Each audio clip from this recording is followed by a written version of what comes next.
de café sur la place. Le café de la place, c'est ça. J'étais l'aîné de 4 garçons et ma mère, oh ma mère. Une anecdote. Vous savez, on était un village assez isolé. Hein. Vous connaissez, près de Canjouès? Ah bah à l'époque, c'était pas encore le tourisme. Ah bah attends, une année, il passe une voiture de Parisiens. On en voyait 2-3 le dimanche, et encore. Hé, le rôti sur le feu, vous pouvez pas les baisser un peu? Oh! Allez! Oh! Et voilà qu'elle s'arrête. Bah, les gens, ils descendent, ils s'installent à la terrasse. Mon père, vous pensez, il arrive, hein? Et vous venez d'où? Vous allez loin, vous aimez la région, tout ça, quoi. Le Parisien, il dit, c'était la saison de la chasse.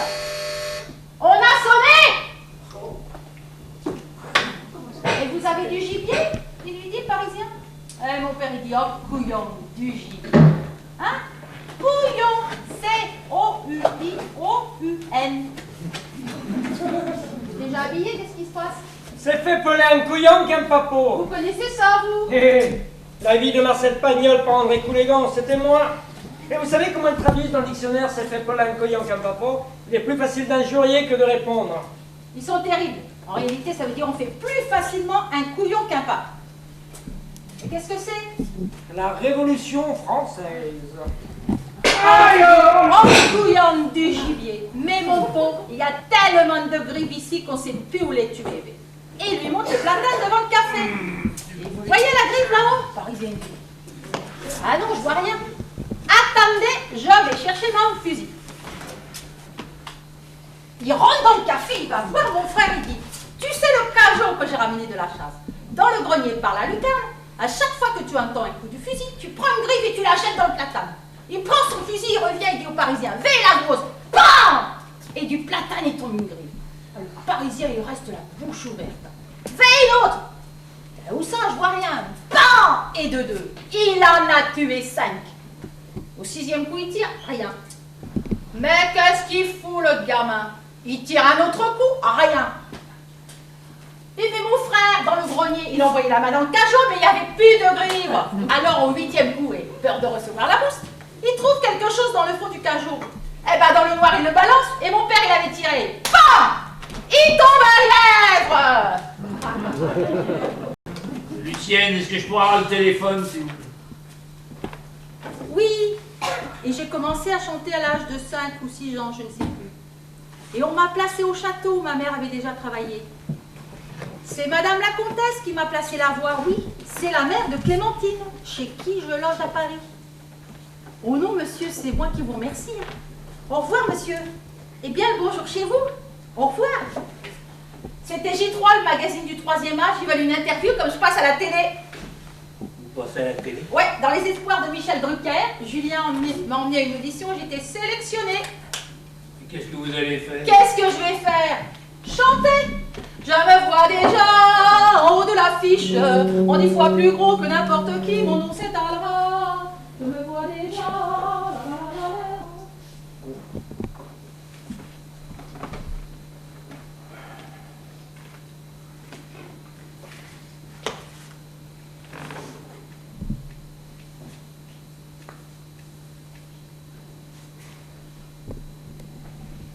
Allô, oui, je voudrais parler à monsieur le proviseur. Pierre Castier. Je suis le père d'Olivier Castier. Terminal 2 ou 3. Monsieur le proviseur, bonjour, oui. Je vous téléphone au sujet de... Comment? Ben non, je vous... Si, c'est moi. Tout est arrangé, Olivier part pour Israël. Hein? Il ne va pas passer sa vie à rater son bac. La terminus à 19 ans. Terminus! Je me suis occupé de son visage, je l'envoie en Galilée dans un kibbutz. Où ça? Ah bien, le kibbutz. Il ramassera des oranges 3 heures par jour, nourri, logé, blanchi, l'argent de poche, la vie communautaire, le soleil et le métro. C'est toujours mieux que le métro. Mais il est pas juif. Non, mais j'ai raconté la vie d'un rabbin.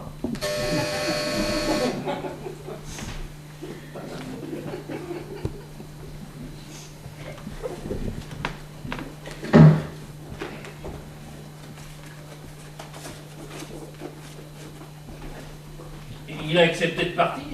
Évidemment. Bravo. Ah, ne buvez pas, j'ai peut-être mis du poison dans l'aspirine, comme dans l'affaire Piterio.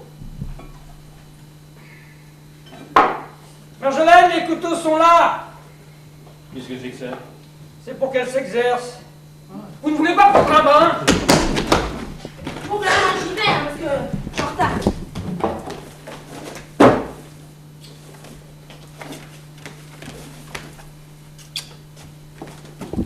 Une dernière fois, Oui, qu'avez-vous à dire pour votre défense? j'ai réussi. Très bien.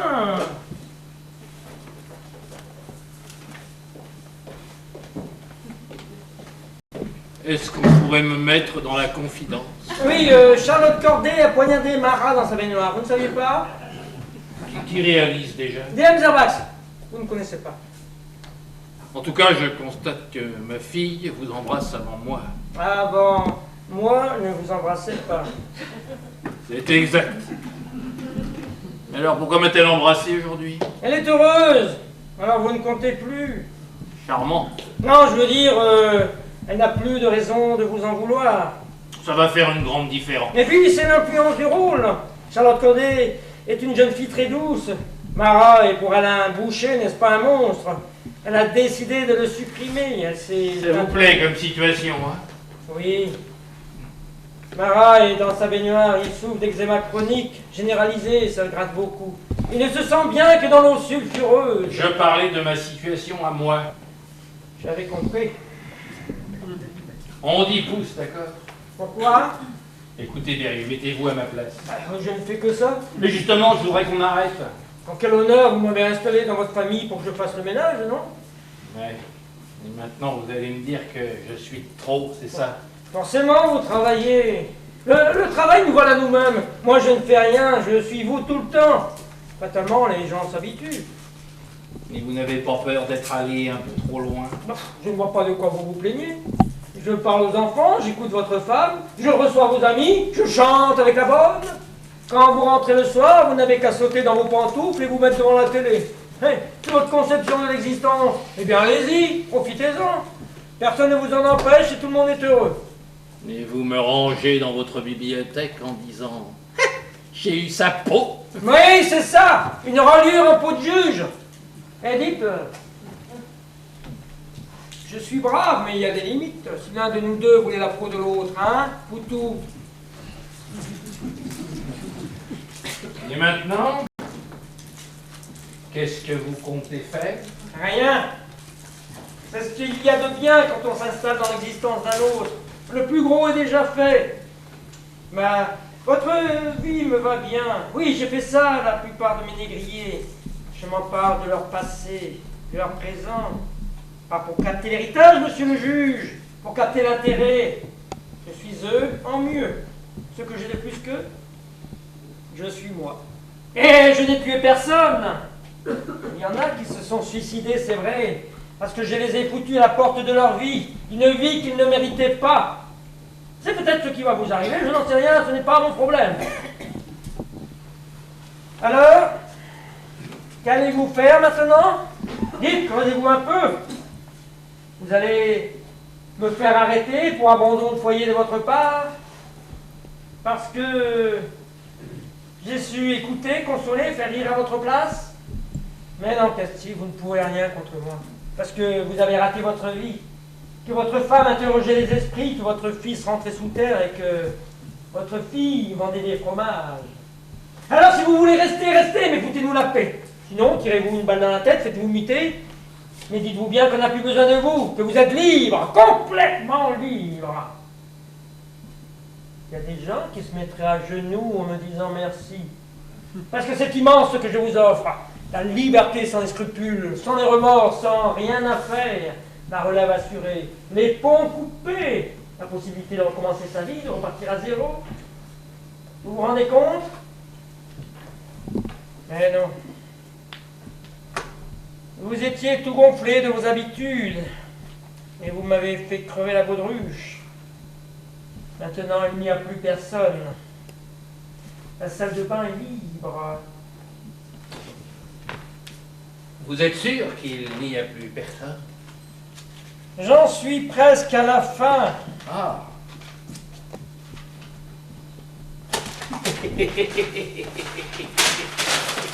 Hé! Oh! Là, il faudrait... J'en ai marre, moi, de jouer les salauds, hein! Il faudrait pas non plus se tromper de rôle, hein! L'enquête, hein? Le magistrat qui s'offre au bourreau pour faire avancer la justice. Et oh! Vous avez voulu essayer votre vie sur un autre, et c'est tout! Voir ce que ça fait, la différence, le ratage, l'égoïsme!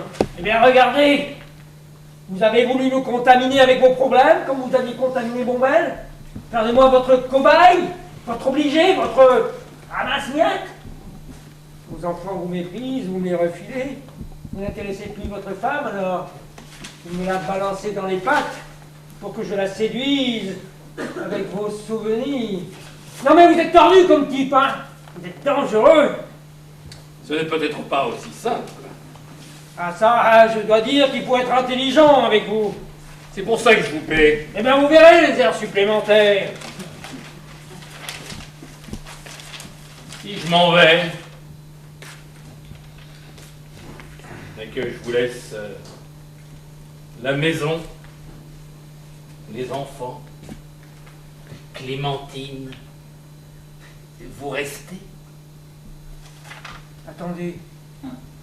Alors, depuis le début, vous m'auriez manipulé, vous m'auriez... Mais... Vous êtes pire que moi! Réfléchissez.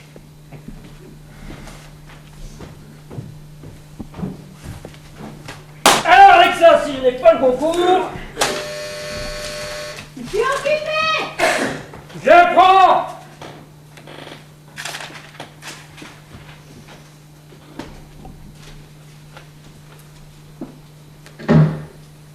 Bien!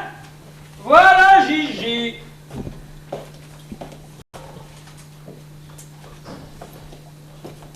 Ah, dis donc, ça arrête pas, hein. Oh, si! Quand même, ça me fait drôle, là. Alors, le salon se porte bien? Ouais. Mais faut que j'y sois à 10h, hein. J'ai un rinçage et 2 broches. D'ailleurs, je trouve ça bizarre comme histoire. C'est vrai, elle veut me voir? Ouais, de toute façon, j'ai que 5 minutes, hein. Faut que j'y sois à 10h. C'est un métier intéressant. Bon, toujours les mêmes vieilles qui racontent leurs trucs. Moi, ma fille, moi, mon mari, Bah, remarquez, avant, j'étais à Tremblay-les-Gonesse, alors la petite ville, les racontards, qui c'est qui couche avec qui. Les hommes, ils vont au foot et les femmes au coiffeur le samedi. Alors moi, ras-le-bol, hein. Et vous l'avez rencontré à la gare? Mais oui, je t'ai dit. J'essayais de mettre ma valise dans le machin de la consigne, là, et puis ça rentrait pas. Alors, il est venu et puis il m'a demandé l'heure. Alors moi, je lui ai dit. Et puis après, il m'a demandé du feu. Alors je lui ai donné. Bon, et puis après, le truc classique, quoi. Il fait chaud. Ah, il y a du monde. Oh, je me souviens, ça m'a fait marrer parce qu'il me draguait comme une nana drague un mec. Bon, mais quand même. Au bout d'un moment, il me dit oui, vous allez quelque part? Ah ouais, ça tombe bien, j'ai ma voiture. Mais c'est vrai, c'est pas des blagues, c'est un juge? Eh oui. Ah, le salaud, hein. Son affaire de caoutchouc en Afrique. Il est sous la douche. C'est sympa ce Bouddha, c'est un vrai? Non, mais c'est pour ça qu'il m'a fait venir, donc je rêve. Ah, quand je raconterai ça à Chantal, hein. Et comme partenaire, il est bien. Il est mieux que vous, hein. Enfin, vous savez, je ne suis dans sa vie que depuis 3 semaines. On fait ce qu'on peut. Dans sa vie? Non, mais attendez, qu'est-ce que c'est que cette histoire-là? Vous voulez pas me dire que vous et lui? Non, ne cherchez pas à comprendre. Un whisky? Ah ouais, je dis pas non, hein. Eh ben dites s'il vous plaît, on est pas chez les sauvages. Michel! Oui, mon peignoir de vin! Ah bah tiens, voilà Tarzan. Dans ma chambre. Mais qu'est-ce que tu fais là, toi? Bah et toi? T'es pas en Afrique? Ah, c'est curieux ça. Vous êtes complètement malade! Eh oui, je sais, c'est votre double vie, votre vie secrète, mais moi, il faut que j'ai tout sous la main. Alors comme ça, le palais de justice, c'est en Afrique maintenant? Mademoiselle, C'est la maîtresse de Pierre. elle est très fraîche. Attendez qu'elle ouvre la bouche. Non mais attendez, vous pouvez me retourner une idiote là. Le toxique. Ça y est, elle est prise. Maman Chancordé, c'est quelqu'un de serein, de bonne joue, les pieds sur terre. Alors avec son copain, elle est allée faire la tournée des pâtissiers.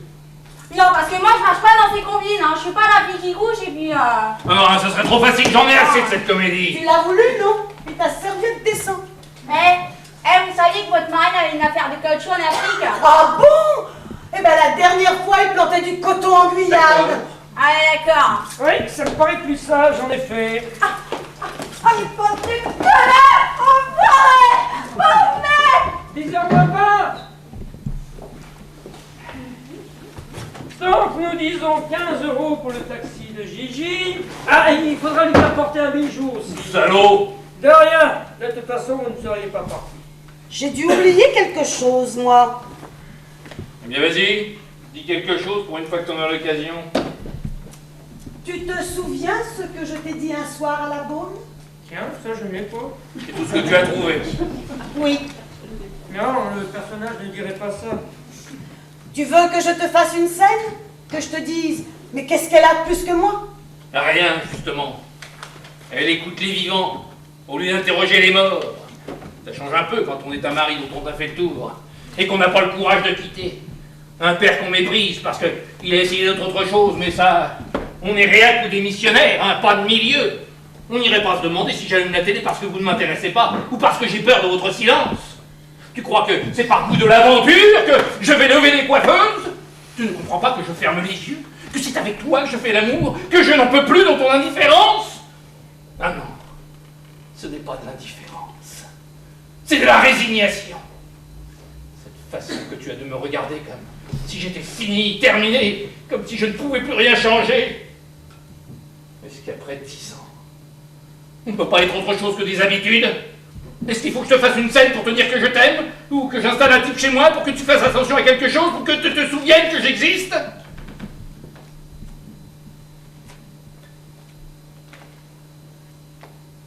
Va t'habiller. Tu vas prendre froid.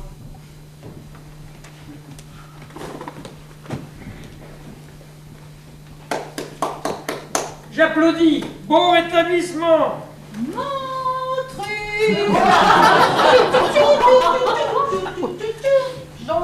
Je vais à Télé 7 jours, je le rapporte à votre fraise. Mon truc en plume, plume de zio, que ça arrive.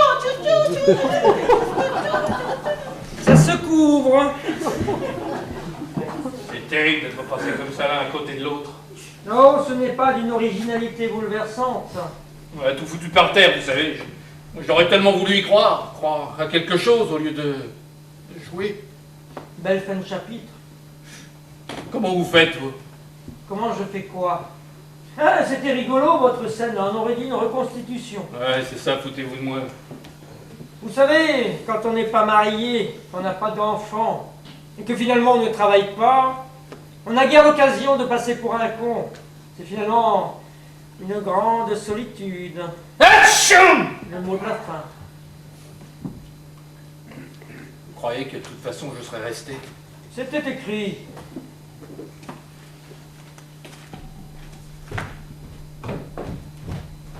Je me souviens. J'ai laissé le beurre chez la laitière. On dit chez la crémière. Oh bah elle est très gentille tout de même. Vérifiez l'addition. Vous êtes très belle. Vous n'avez pas l'air très convaincu. Oh, ça ne me rend pas forcément heureux. Vous m'évitez depuis 2 jours. Pourquoi? Il va pleuvoir. Vous savez, j'ai l'air comme ça, mais... Vous devriez prendre un parapluie. Au fond, c'est amusant de faire les courses. Tout est amusant, seulement on a l'esprit ailleurs. Vous allez voir, je vais vous faire un repas très cher, mais infect. C'est ça. À tout de suite. C'est ça.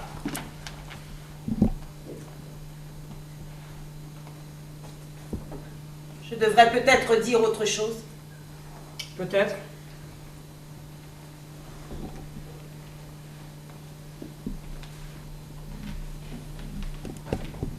Vous savez, au début, on disait qu'on se comprenait à demi-mot, ce qui fait qu'on ne se parlait pas beaucoup. Avec le temps, on a eu l'impression qu'on n'avait plus rien à se dire. ce qui revenait sans doute au même. Il n'y a pas eu d'autre homme, vous savez. J'essayais d'être amoureuse. Et puis il y avait les enfants.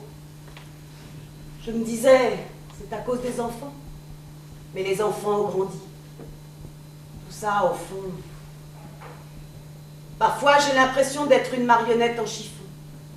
Vous savez, il y a une main qui me fait bouger. Parfois, il n'y a rien. Je me sens vide. C'est peut-être que je suis moi-même. Allez donc chez la crémière.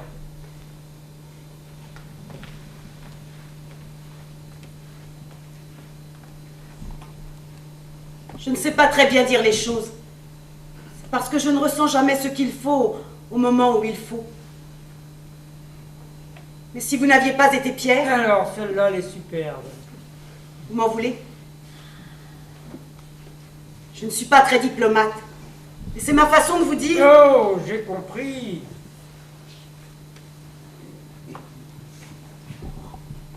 C'est vrai que vous comprenez tout. C'est plus simple. Vous croyez?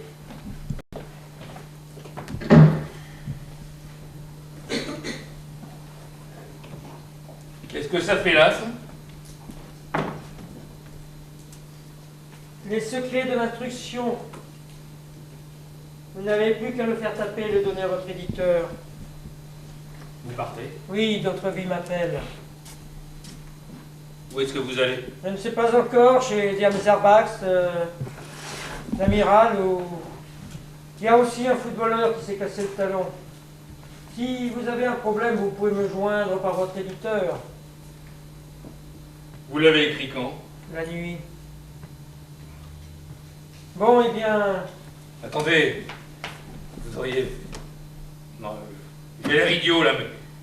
Vous ne voulez pas rester encore un peu? Vous avez autre chose à dire? Si. S'il devait y avoir un verdict à votre histoire, ce serait un non-lieu. Oui. Je suis un non-lieu. C'est assez méchant ce que vous venez de dire, mais c'est en partie vrai. Attendez Clémentine. Non. Marjolaine est engagée, Olivier s'en va, Lucienne entame une carrière. Vous allez rester seuls, tous les deux. C'est une nouvelle vie qui va commencer. Essayez de ne pas la gâcher, celle-ci, je ne serai pas toujours là.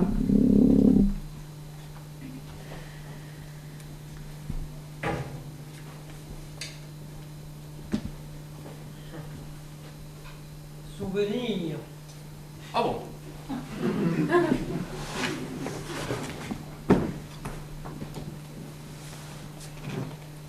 Berrieux, cet idiot, on aurait pu se parler, on ne s'est rien dit. Vous vous êtes confié?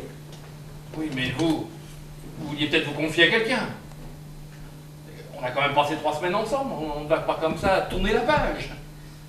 Je crois que dans le fond, on n'est pas si différents. C'est mon métier, ma façon d'avoir du style.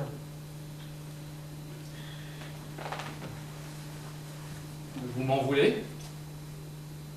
Je m'en fous. Ah.